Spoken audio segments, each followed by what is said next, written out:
Previously, all confirmed COVID-19 cases, regardless of severity, were admitted to our hospitals and remained there until they were tested negative for the virus twice over a period of 24 hours, and this takes up our capacity.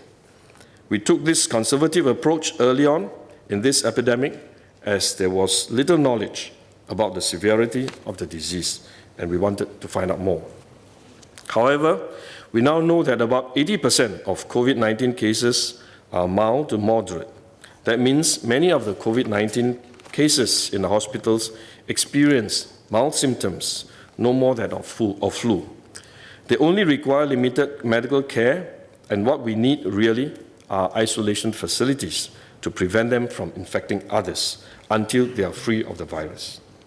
Therefore, the Ministry of Health is tapping on private capacity and setting up community care facilities, such as the collaboration with Concord International Hospital, which started accepting well and stable COVID-19 patients last Friday, and Mount Elizabeth Hospital, which saw its first patient on Monday. We are also converting some government quarantine facilities, starting with D Resort with a maximum capacity of about 500 for this purpose. As per public hospitals, Singaporean residents and long-term pass holders transferred to these facilities will continue to receive free of charge testing and treatment, except for those who have traveled overseas despite the travel advisory and contracted the infection while overseas. Patients at these facilities will continue to be quarantined and closely monitored so there is no risk to the general public in the community. Similar to cases admitted to hospitals, patients will be closely monitored and repeatedly tested for the virus.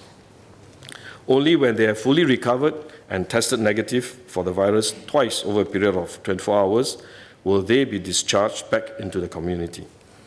At this point, they will no longer have any risk of transmitting the virus to others as they have fully recovered. We will continue to explore the use of such isolation facilities for our well and stable COVID-19 patients. This way, we can focus our critical hospital resources on the seriously ill to minimize the number of fatalities. But rest assured that any Singaporean who requires medical care, whether COVID-19 or other illnesses, will receive the necessary treatment and care.